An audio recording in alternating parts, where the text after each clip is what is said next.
Sur 1042 tests réalisés, 97 sont revenus positifs au coronavirus, soit un taux de positivité de 9,3%.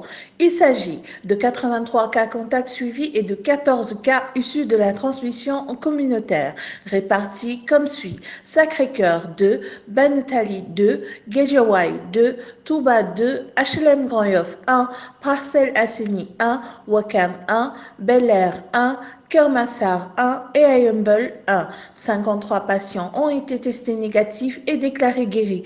9 cas graves sont pris en charge dans les services de réanimation à l'hôpital de Fann et à l'hôpital principal de Dakar.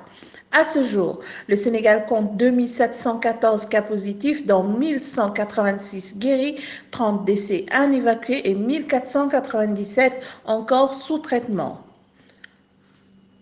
Le ministre de l'Intérieur et de la Sécurité publique, Aly Ngouille Ndiaye, a décidé de suspendre jusqu'à nouvel ordre les autorisations spéciales de circuler en prélude à la fête de l'Eid el-Fitr, prévue dans quelques jours. Dans un communiqué rendu public ce mardi, il informe que la délivrance des autorisations spéciales de circuler est suspendue à compter du mercredi 20 mars 2020 à 21h jusqu'à nouvel ordre, à l'exception de celles relatives au transport de corps sans vie et à celles pour raisons de santé.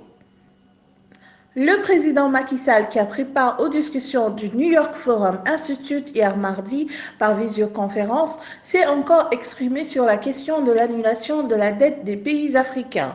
Pour lui, le moratoire du G20 est un pas insuffisant.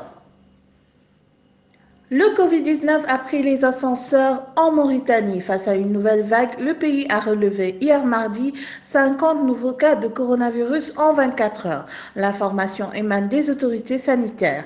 Le pays, qui comptait entre 0 et 1 cas pendant 10 semaines, se retrouve actuellement avec 131 cas et 2 décès. C'est une information RFI. La France devrait émettre dans les jours qui viennent un mandat d'arrêt à l'encontre de Rokia Traoré. C'est en tout cas ce qu'a demandé le parquet général après que la chanteuse malienne a violé son contrôle judiciaire en quittant le territoire français le 9 mai dernier par voie aérienne.